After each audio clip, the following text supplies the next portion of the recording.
दशरथपुर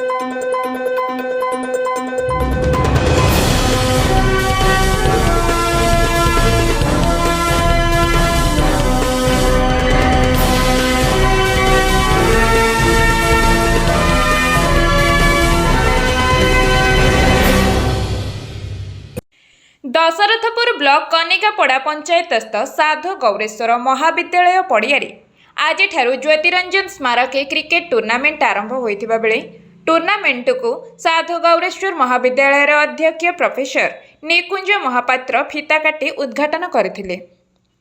ज्योतिरंजन स्मारक क्रिकेट क्लब्र वरिष्ठ सभ्य मनोज कुमार महापात्र सभापतित्व में अनुष्ठित उद्घाटनी सभार मुख्य अतिथि भावे महाविद्यालयर अध्यक्ष प्रोफेसर निकुंज महापात्र, मुख्य वक्ता भावे कनिकापड़ा पंचायतर युव इंजीनियर तिमिरकांत सेनापति, सम्मानित अतिथि भावे अवसर प्राप्त क्रीड़ा शिक्षक सुशांत महापात्र, अवसर प्राप्त शिक्षक अभिमन्यु बाई, क्लब्र स्थायी सभापति तथा कनिकापड़ा पंचायतर सरपंच प्रदीप कुमार जेना, क्लब्र संपादक पंजाब केसरी महापात्र प्रमुख जोग देथिले।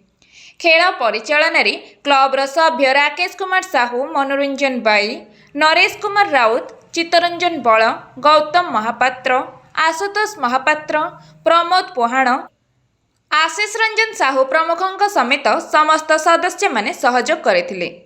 जाजपुर जिल्लार सत्यरंजन साहू रिपोर्ट कलिंग।